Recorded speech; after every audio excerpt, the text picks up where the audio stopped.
I've meditated and contemplated and even prayed out here and had insights. And I never thought I'd come back here or be able to come back here is what it was, my health. And Sparky's always making noises.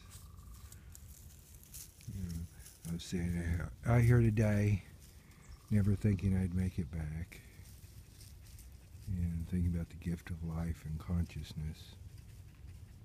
And I'm somewhat of a philosopher at heart.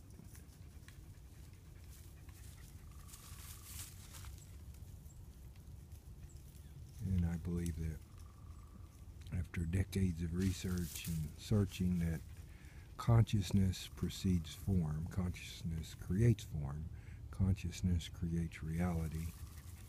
And so we are really consciousness in an avatar as a human. Our body is an avatar.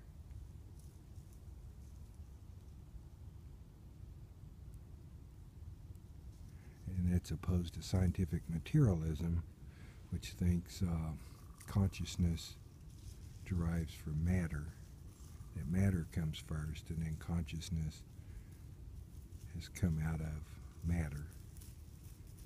And it's scientific materialism. That matter creates form versus consciousness. It's a question. It's called the hard problem of consciousness, is does it come from matter or was consciousness first? We look at it as consciousness is first. We are consciousness in an avatar that's been immersed into this reality. And I think in this case it's probably a virtual reality. And there's a number of physicists and scientists that have come to that conclusion over the years, and it seems to really be gaining ground. In the 10 years ago, it was very few were even mentioning it on the internet, and now it's a big subject. I think The Matrix came out in 1999, had a lot to do with it. And the same year, there was another a movie that's actually probably better, The 13th Floor, about levels of consciousness and our reality being a virtual reality. And then there's been others, Avatar and some others, that play with that idea. But most people come in totally immersed into this virtual reality that we call life on Earth. Human life on Earth, in our case. And I think if you can get to a certain point and raise your consciousness, you realize you start breaking down that immersion into this reality, and you realize that it doesn't really matter if you're male, female, lesbian, gay, transgender, whatever. That has nothing to do with it. And it doesn't matter what race you are, white, black, red, brown, yellow, whatever. That doesn't matter. It's just what your form is in this life for this experience on this planet. And it's the same with, nationality. Doesn't matter if you're American or Chinese or Russian or French, German, Thai, whatever, Brazilian. It doesn't matter. And your culture, maybe a subculture within that country.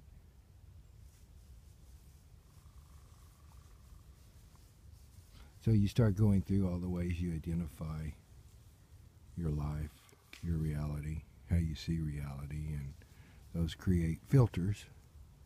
And as you raise your consciousness, you realize those filters that's fine, but that's not really who you are ultimately.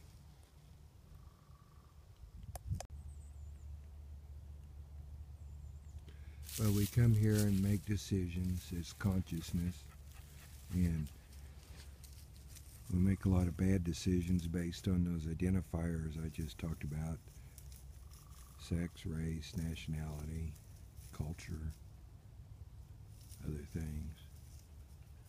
And really those boil down to your ego, your beliefs, which are very restricting, even expectations, which I think are derivative from your ego and beliefs.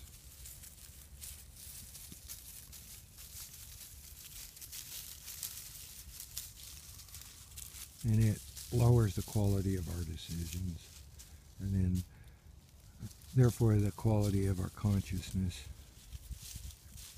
And I think if you look back on some of the philosophers, Buddha, Lao Tzu,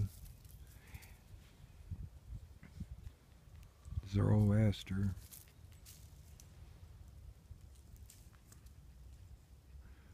they talked about that. And I think Jesus did too. I think he understood that, but he was trying to frame it in the terms of Judaism so that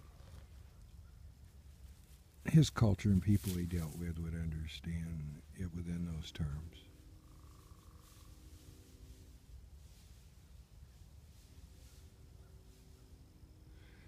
And then you get to physicists and scientists that have come to that conclusion.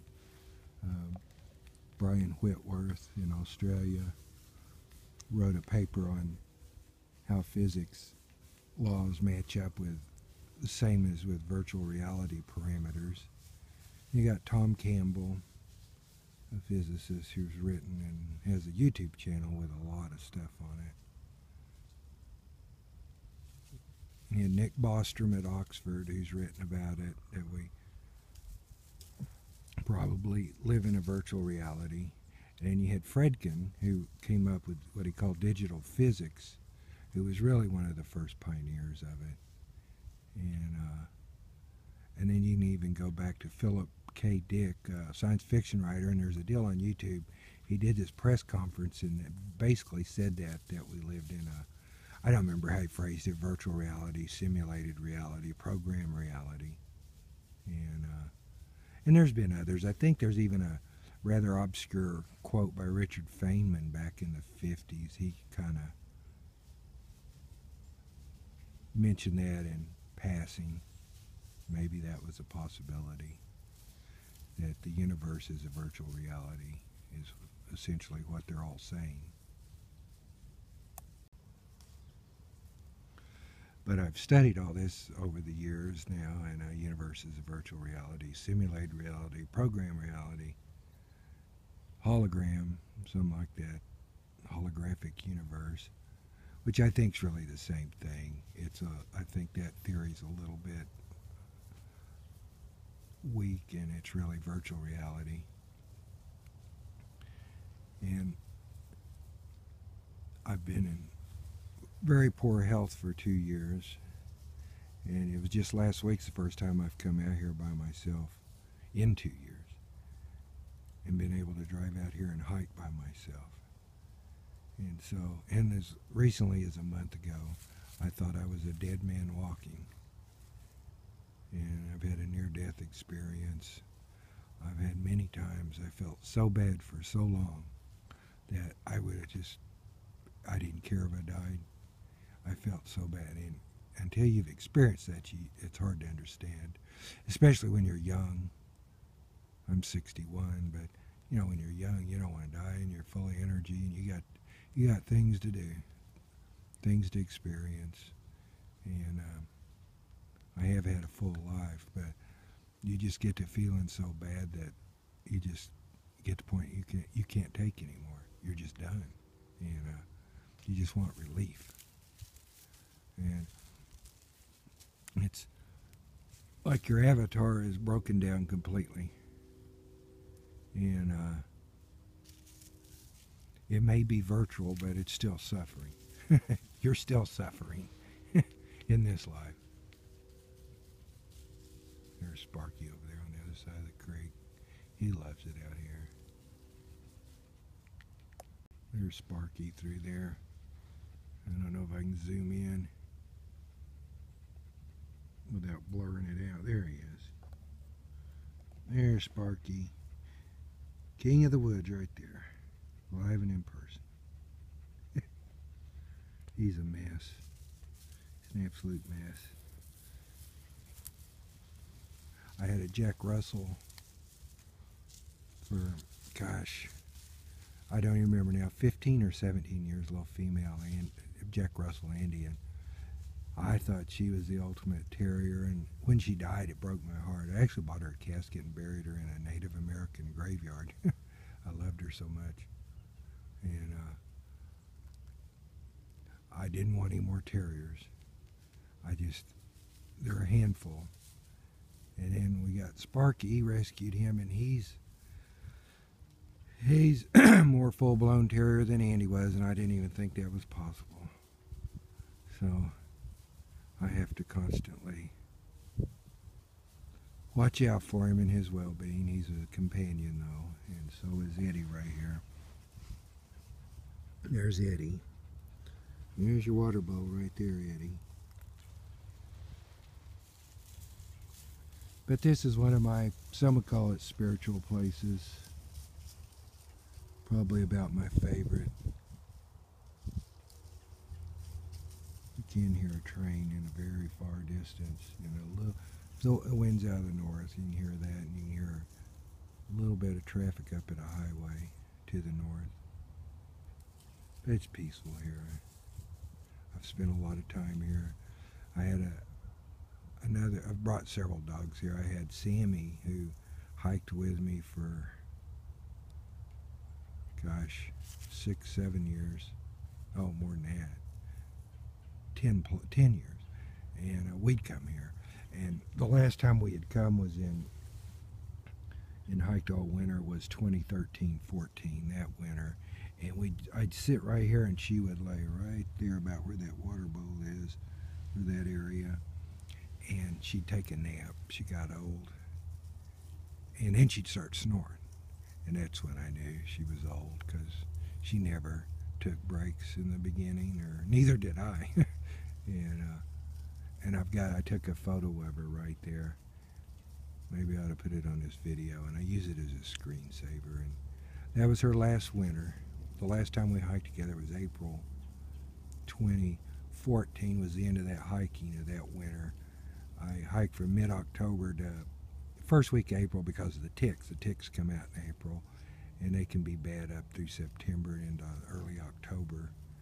And then we tried to come out Christmas Eve 2014, and I had atrial flutter. And my heart was arrhythmic, out of rhythm, and I collapsed out here. And then this last week's the first time I've been back. And but I kept studying about the universe as virtual reality and philosophy in general. And I've read it all and studied it all pretty much in my lifetime. And I think that's why I was here this time, was to crack that code and break through on that. And you have to break through religions and belief systems. And it doesn't matter if you're a Democrat or Republican, American, Russian, Chinese, if you're male, female, what color your skin is, all that. That's your avatar and your beliefs that you're bound by, that you need to break free of. And then I think you don't necessarily just immediately come back here, or you may go to another, you could go to another place in the universe, or to another universe reality. But I think as you make that progress and you incarnate somewhere or reincarnate somewhere such as this, that you've improved a notch, and I think you find those things quicker the next time, discover them. And I've learned, people talk about enlightenment. I've learned there is no such thing as ultimately, as enlightenment, it's a journey, and you increase your awareness, which is another way to say enlightenment, but enlightenment's a journey, not a destination, certainly not here on earth. Eddie's wanting to know when we're when break's over. He's rested up. He has health problems, so I have to give him a drink, let him rest a little bit. He has a bad leg. And Sparky never stops. I call him all-terrain dog. He'll go over logs, under logs, over rocks, under rocks. He doesn't care. He goes through water. I've seen him climb up nearly vertical mud banks out here. He doesn't care. Nothing stops him. But I was just contemplating out here. I have studied philosophy and theology, and even have theology credits, and I have, like I say, as recently as 2 weeks ago, I was a dead man walking. I felt like it. And these last 2 years, I've hardly been able to do anything at times. Been homebound. Been times I didn't drive for 4 months. There's other times I didn't drive for 2 weeks. It was always something. It was always a health problem. And all of a sudden, here I am out here feeling reasonably well. Mentally is also. It's been frustrating with the medications and health problems. Most of my life had especially up till about 35, 40, I had a near photographic memory. I was always considered intelligent, and so all this has been humbling. And I was always energetic. I'd sleep. Oh, there were times I'd sleep. I probably didn't sleep more than 6 hours a night. Sometimes I'd sleep 2 hours, 4 hours, and get back up. Have a full day. So I'm very appreciative. I don't understand. This was unexpected and unexplained that I've rallied like this. And I don't feel any, I don't want to be cynical. I don't feel any great spiritual revelation because of it, but I do appreciate this gift. I'm not unappreciative. And boy, it really makes you thankful for very simple things, like just being able to come out here again to a special place with my dogs and just hang out, sit here on actually a very nice, mild, moderate winter afternoon. It's not cold or hot, and it kind of protected, a little bit of a north wind, kind of protected down here by the creek. So sometimes you can over philosophize, and sometimes you just need to experience it and be appreciative.